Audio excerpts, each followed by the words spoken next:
Morning everyone, today I'll be showing you how I've been making my matchas at home. When you make it homemade, it honestly hits differently. It tastes much better as well. So here's a quick video of how I go about it. When we talk matcha, most people talk about using the most finest, the highest grade matcha, which is known as ceremonial matcha. But actually, ceremonial isn't known in Japan. They don't use this grading system. But when we talk about ceremonial, normally refer to like the first harvest leaves being the most highest quality, and you get this most vibrant green colour. It also tastes sweeter, less bitter, which is why it tends to be more expensive. But it doesn't mean that culinary, which is the more bitter matcha, doesn't necessarily mean it's not great quality either. It can be used for different purposes like baking. To whisk the perfect matcha, I normally use a chasen, the traditional bamboo whisk method. You could use electric whisk, or you could use also the good old mason jar, which also really works, especially if you're in a rush. Okay, first thing first, because the bamboo whisk is so brittle, you want to soak it in hot water just to soften it up before whisking so it doesn't break. Scoop the matcha up, you can use metal scoop. So this one I've been using a lot because one scoop is 1 gram and my preferred quantity is 3 to 4 grams, depending on how I feel in the mornings.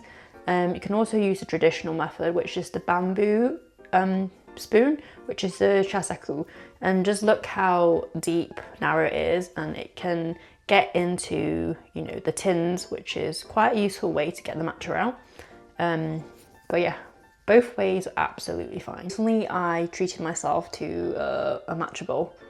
Just easier to pour with the spout, but to be honest, I only got this recently and a normal bowl works fine. Must use a sieve.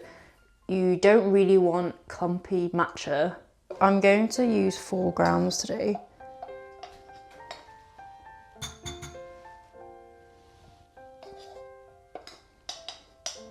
Need that extra boost.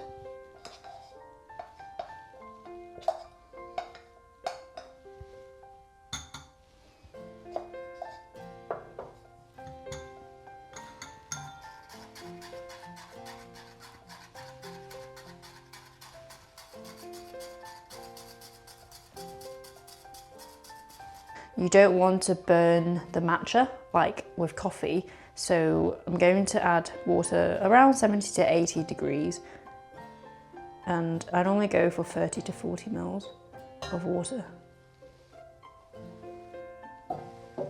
Then you want to take your whisk and make sure it's all incorporated, well, nicely mixed in initially, and then we start whisking. So when you whisk in a W or just zigzag or just back and forth.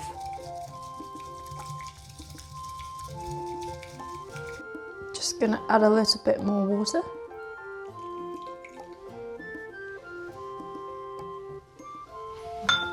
And whisk again.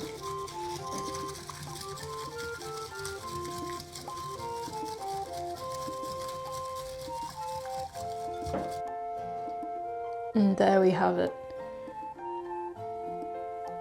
So this is my new favourite oat milk. Pairs perfectly with matcha. I tend to use about 150 mils of oat milk.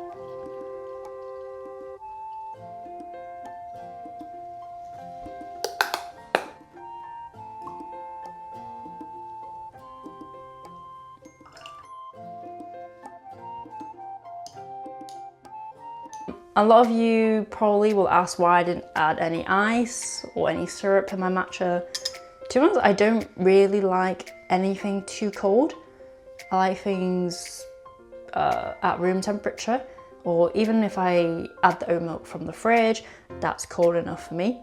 But yeah, you can add how much ice you prefer or how sweet you want, so how much syrup you want to add in. So good. And thank you for watching.